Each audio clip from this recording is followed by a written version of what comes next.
Hey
everyone, good morning and welcome to Sunday Cruise News here in somewhat bleak and gloomy New Jersey. So we're in the office today. Judy is even here in the office today, hanging out. Here's Judy. Judy is knitting, learning how to knit over at Sarah's desk today. So we got, let's see who's here. Tony is here. Good morning, Tony C. Hope you're having a great weekend. Furies are here from Brian, Jamie, and Baby James. Keep receiving upgrade emails from MSC to bid on a Yacht Club duplex. I just called for the price and was told there is no inventory. What's up with that? Yeah, they do that a lot. They just want you to put bids in so that if somebody cancels, they have active bids in. So they'll look for specific categories where they don't have a lot of bids, and they'll try to get you to bid on things. You can always email me, Jamie. I can tell you if there's rooms available. I'll tell you right away. Robin, good morning to you. Hope you guys are doing well up there. Hope it's not too cold up there for you guys. Anita and Brian, good morning. How are you guys doing? Hope you guys are doing well in barbecue land. Sandy, good morning to you. How are you doing? How's everything going? I feel like I haven't talked to you in a long time. Hope you're doing, you and Bob and everyone is doing well. Jonathan, good morning from Boston, back from the amazing cruise on the NCL Sky to the ABC Islands. Look, ABC Islands are magical. They really are, no matter what ship you're on. It helps if you're on a nice ship, but going to the ABCs is just a great, great cruise. Doug F., good morning to you. Hope you're doing well. Greg Gooser here from sunny and chilly New Hampshire. Sunny would be better. I'll take sunny. It's gloomy here. Not freezing out, but it's not warm either. Leslie Trent, good morning to you. Welcome back from 6 weeks on the Epic. I'm going to be going on 6 weeks more next year. So super duper exciting. All right, we do have a decent amount of cruise news today. So let's get into the cruise news. First up, Princess Cruise Lines has changed the cost on shipping your medallion out. If you don't know, getting your medallion from Princess, if you haven't been on Princess before, so you used to, obviously we get SeaPass cards when you get on the ship. Princess has wearable technology. You can wear it on your arm like a watch. You can put it under your Apple Watch. You could wear it around your neck, whatever you want to do. So you get the medallion. The medallion, you could order ships anywhere, order drinks anywhere around the ship, and they will come and find you. But the issue is that the medallion used to be free. If you had Plus or Premier, they would ship it out to you for free, or you could pick it up at no cost at the port. Then they changed it to $10 to ship out for everyone. $10 to ship out the medallion. And now they've upped it to $20. So a big hunch here, they don't want to ship the medallion. They want you to pick it up at the port, which I don't know why, because it probably causes more chaos and backups at the port, but that's a pretty big change. So in my opinion, it just doesn't make sense to have it shipped anymore for $20. That's just crazy. So for 10 would be reasonable, but free at the port seems to make so much more sense. Jay Myers, hello from North Texas. Hope you guys are doing well. Alex said, hi, everyone. John, what's the best way to get from Philly to the main square? Starts with an R. Are you talking about Rittenhouse? And are you talking about from like the airport to Rittenhouse? If you're talking about airport to Rittenhouse, then you definitely want to do like an Uber. It's a pretty quick trip. It'll be like a 10 or 15 minute trip, depending on time of day. But if you do it, off peak hours, 10 to 15 minutes, no problem getting from the airport to Rittenhouse Square. If you are taking a train, so you could take a train from the airport to 30th Street Station, and then that would be like a 15-minute walk, depending on the weather. You can walk underground too as well. Doesn't smell great, but you can. And that would be, like I said, about a 10 or 15-minute walk. Or if you're taking a train, then it would be like a 2-minute Uber, 3-minute Uber. But if you're going to Rittenhouse Square, there are a bunch of squares in Philadelphia. I think we've done this on a live stream before. There are 5 squares in Philadelphia. I think I forget what all the squares are. So there is Washington Square, which is a very popular one, like Midtown. That's like Midtown, very nice area. Rittenhouse is the fancy schmancy one. Judy and I were there last night for dinner. We were at Rittenhouse Square, went to Dance Robot. We're going to do a video on that. It was really, really good. Then we went to Barnes & Noble in Rittenhouse Square. We also ran into 8,000 young people out drinking for St. Paddy's Day. There was a bar crawl in Philly, which we didn't know about. We wound up turning on a very small street, and we thought for like 5 minutes that our car might get flipped over. But it didn't, thank God. So, yeah, that happened yesterday. So Rittenhouse is a really nice one. Other squares. There is Franklin Square. That was the first one, Franklin Square. And then there is Logan Square. I'm missing one. I'm missing one square. I always forget one. Anyway, that's all the squares in Philly.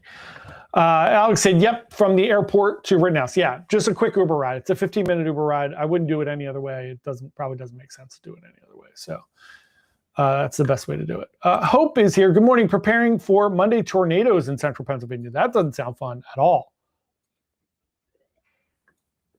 No bueno. Brett said, watching from freezing Canada, 4 weeks till NCL escape in New Orleans. I wish you well getting down there to New Orleans. It'll be better than Canada, freezing Canada, not Canada overall. Canada's delightful, but from freezing.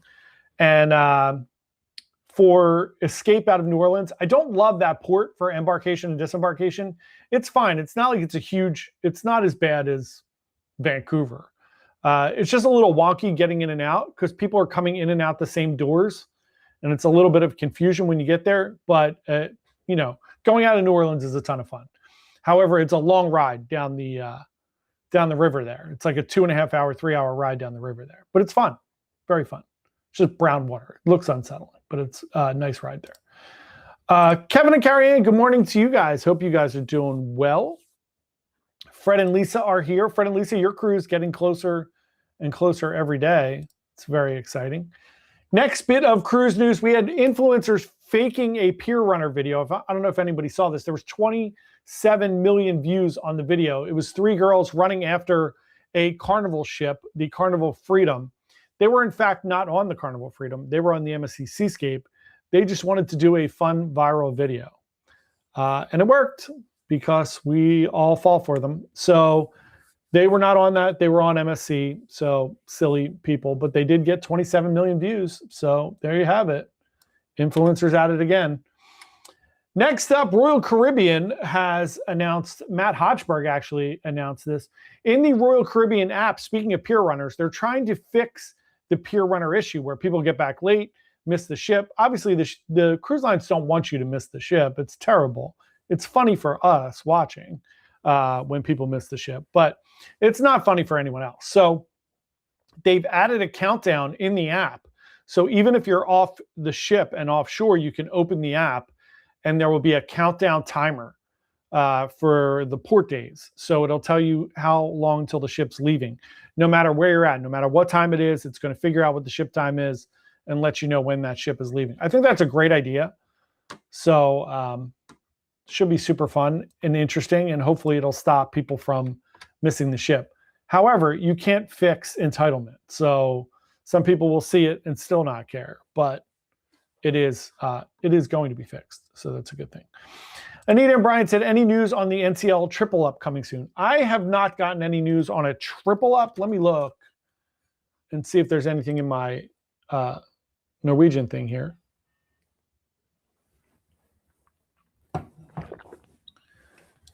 Free balcony upgrade, that ends tomorrow. Cruise First Sprint ends tomorrow, which was like the 250 instead of 125 Cruise First. I don't see anything else at the moment. I might see, it's usually like we get a couple day heads up on any of the promotions. So I'll let you know as soon as something comes out if I see anything. The only other promotion I see is a up to $200 onboard credit from today until next Sunday, balcony and above. So balcony, you get $100 onboard credit. Suites and Havens, you get a $200 onboard credit. Oh, there it is. Next triple up is March 24th through March 31st. So there you have it. 9 days from today will be a Cruise Next triple up. So if you have any Cruise Next certificates in your little bank there, that will be the time. You can book before that. Little heads up. If anybody is interested and you just want to get your cruise booked, remember on Norwegian, we can price it as many times as you want up until final payment. And then you can add those. So if you use a Cruise Next certificate and then we hit the triple up, you can add 2 at that point. So you don't have to wait to book if you're interested in booking something, but triple up the 24th through the 31st. We'll send out an email on that too, so everybody's aware. Katie Meyer said, good morning. 57 days till our Brilliant Lady Alaska cruise. Can't wait. That is going to be awesome. I hope you guys have a wonderful time. I'm interested to hear about Virgin in Alaska. That should be really interesting. We have Virgin in Alaska this year. We also have MSC hitting Alaska this year. So that is a lot of fun. Domenico, good morning to you. Hope you guys are doing well. Kathy and Tim in the North Atlantic. Hello, Kathy and Tim. Hope you guys are having an amazing time on Luna. Hope it is so much fun. It's better than whatever we're doing here. I'll tell you that much. Judy and I getting trampled in Rittenhouse Square yesterday. It's got to be better than that. Next bit of cruise news we have. Speaking of Virgin, Virgin has announced that on Valiant Lady, which is coming out in May of 2026, they're adding Aria, which is an Indian restaurant, to Valiant Lady. It is named after Richard Branson's great-great-grandmother, and it's taking inspiration from the India spice markets. They will have a lot of India's celebrated street foods on board, including lamb shank biryani, goat curry, coconut crab, puffed rice, avocado chaat, and tandoori pistachio crusted snapper. Sounds really, really good. Virgin does a really good job. Obviously on Virgin, they don't have any dining rooms or buffet. It's all restaurants and kind of pop-up stands. So it's nice that they're adding some new options and different things. It's the one knock on Virgin is right now all 4 ships are exactly the same, all the same venues, all the same restaurants. So it's nice to see that they're adding some new items for people. So it gets boring when you go on different ships. You want to see different things, different shows. So it's nice to see that they're going to have some different things. Kathy and Tim said, Luna's great. That is awesome. I'm so happy that you guys are having a good time on Luna. Charlie, speaking of New Orleans, Charlie said, good morning from a long weekend in New Orleans. Getting fatter one beignet at a time. That's the right way to do it. A little étouffée down there, a little, gumbo, a little beignets. Nothing wrong with that, Charlie. I hope you're having a great time. New Orleans is really fun if you stay off of like the French Quarter. Like there's so many other awesome things in New Orleans. I think obviously when you go down there, if you go down for Mardi Gras or Fat Tuesday or anything, you want to go there once and kind of see it. It's one of those things you just have to go and do it. But once you've done it, there are so many nicer areas that you can go and hang out in New Orleans. It's a really, really cool, very historical area. It's really fun. Next bit of cruise news, Royal Caribbean has announced they are going to be building a public beach in Cozumel. I think this is all part of the kind of discussions to try to make concessions in building Perfect Day Mexico, which is going to be in Costa Maya, close to Cozumel. So they're creating a new public beach there in Zona Hotelera Sur in Cozumel. So if you don't know, in Mexico, there is a Mexican law that preserves the locals and everybody to have public beach access that you don't have to pay for. So Royal Caribbean is building a beach there and kind of opening it up to the public. I think this is kind of to get in the good graces, to get some things passed so they can get Perfect Day built. We all want that done. So next up, Carnival is adding express dining on 15 ships. I actually love this idea. One of the reasons that I don't eat in the main dining room, there's a couple reasons, for dinner at least, right? It takes forever. On Royal Caribbean, on MSC, whatever it is, it takes a long time. I know even on MSC and Grandiosa, Judy and I and Rye ate in the main dining room a few times. And it's a long, drawn-out process. You're just waiting and waiting sometimes for food. We sat right across from Kathy and Tim. So that's one of the reasons. One of the other reasons I don't really love the main dining room is sometimes I don't like, if you're at a big table, it's really luck of the draw if you get a good group of people to sit with. So I don't like playing those odds sometimes either.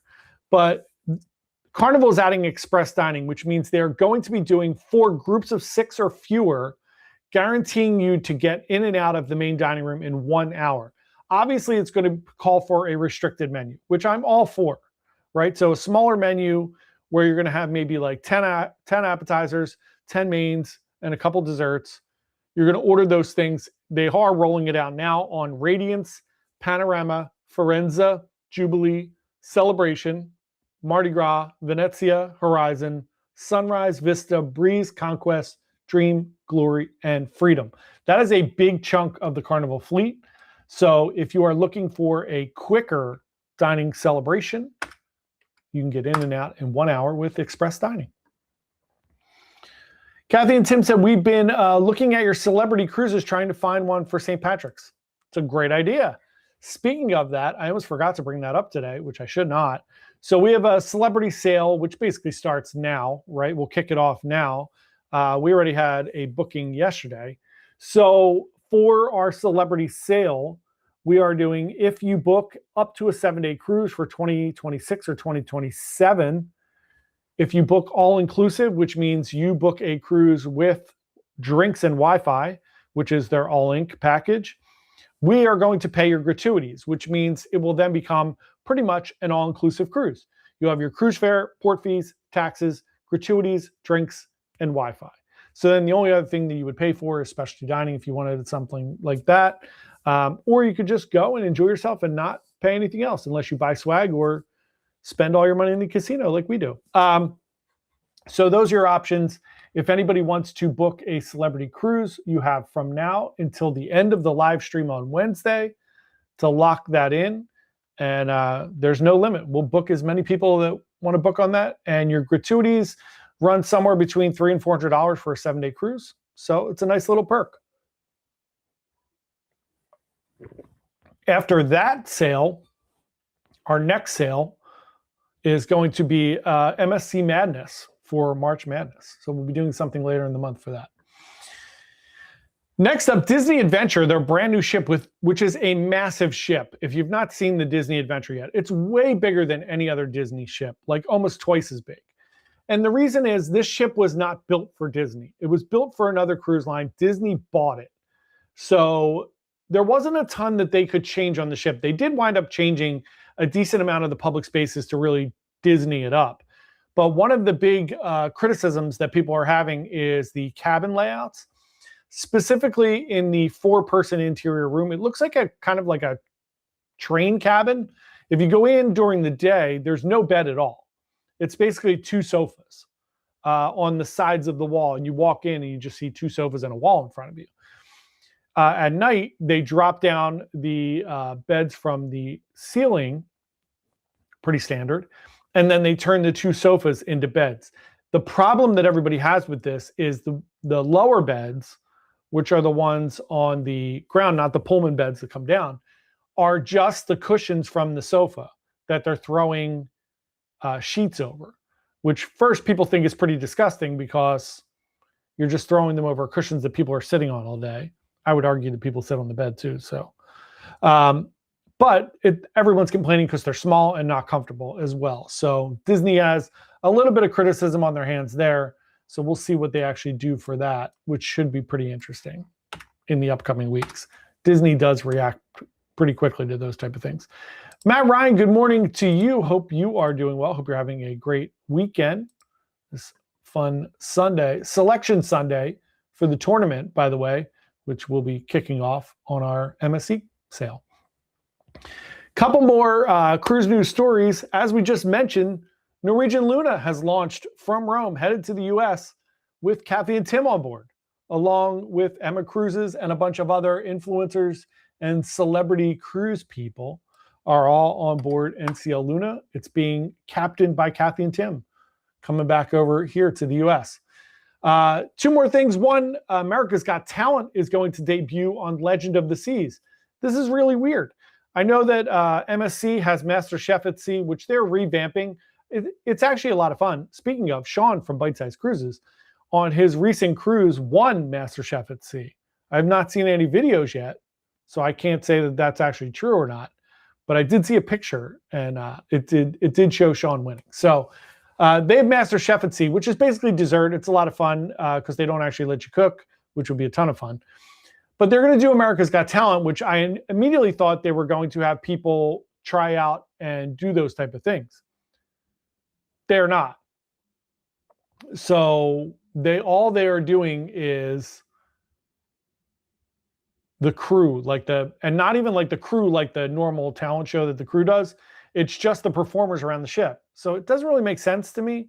They're going to have people judging them. It's like the acrobatics and the singers and stuff. So I'm not sure what the format is yet. It seems a little bit weird, but they are launching another big brand, which is America's Got Talent, on board. And then last but not least, Kathy and Tim said Emma got off in Barcelona. That's really interesting. So she only did a couple of days of the cruise. Very interesting. Last one is that Carnival has updated their scooter regulations. Carnival has a little bit of an issue with scooters on board, if you didn't know this by now. Part of the problem that's going on with scooters, and this is a cruise-wide thing, not just with Carnival. It's just a little more prevalent on Carnival. One of the big issues going on right now is there's so many people now on cruise ships with scooters. Cruise ships, a long time ago, were not designed for scooters. It wasn't really a thing. I would say even pre-pandemic, if you went on a cruise, you might see 1 or 2 people in a scooter. If you go on a cruise now, you might see 50 or 100 people in scooters. That's a lot of scooters on a cruise ship. So, and on Carnival, it's more. For whatever reason, Carnival has way more people in scooters. So they're starting to have to enforce stricter rules with scooters. Your scooter is going to have to conform to a specific size and weight, or they will deny you boarding and you will not get a refund. There's also a new law in place, a federal law, where if you are booking a accessible cabin, this is another thing that people do, which I am not a fan of, and I will not do this. So if somebody calls me and says, hey, I would like to book a handicap accessible room just because I want a bigger room, right? That's not a great thing to do. And before there were no kind of rules in place, you could do that and just not say anything, just book the handicap room. One, it's taking a handicap room away from somebody who may actually need it. I have no problem if there's 3 days before the cruise and there's a handicap accessible cabin available. If you book it, that's fine, whatever. But this is people that are just, doing it to get a larger room or to get something interesting. So you can't do that anymore. There's a federal law that says within X amount of days of the cruise, the travel advisor and the guest have to sign off that they actually need the accessible room, and you have to send in like, hey, I need a wheelchair or I need a scooter or whatever it is. So Carnival is issuing a warning for people with mobility devices. Now you have to not do the following. You cannot leave scooters in public areas. You cannot leave scooters in a hallway. You can't block doorways, stairways, fire doors, and exits. Seems like common sense. And you cannot obstruct access to fire or safety equipment. So they now have a special requirements information form, which you have to fill out pre-cruise and let them know what you need and what you're bringing. Your scooter must be stored and your battery must be recharged in your stateroom. So you can't like go down to the coffee shop and plug in your scooter there. Cannot be in the corridors. Guest services officers cannot store your scooter for you. They cannot help you recharge the batteries. It has to be able to fit in your 21-inch doorway. If it's larger than 21 inches, you have to upgrade to the stateroom that you actually need or rent a smaller scooter, or you will not be allowed on board. It is what it is. There's just too many scooters on board now. So sadly, they have to actually enforce these rules, which they never thought they were going to have because they didn't think there would be 500 people on board with scooters. It's all good. If you need a scooter, you should go on a cruise. I would love to get my parents to go on a cruise, and they would absolutely need a scooter. But if there's too many on board, it's just creating an untenable environment for the cruises. So that's it. That is our cruise news for today, Sunday, March 15th. It's already the middle of March already. So our celebrity sale is off and running. For anybody who would like to book, you have 3 days to book and get your gratuities for free. You can email me. You can email anyone on our team. You can call the office at 484-493-4482. Thanks, everyone. Have a wonderful, wonderful Sunday.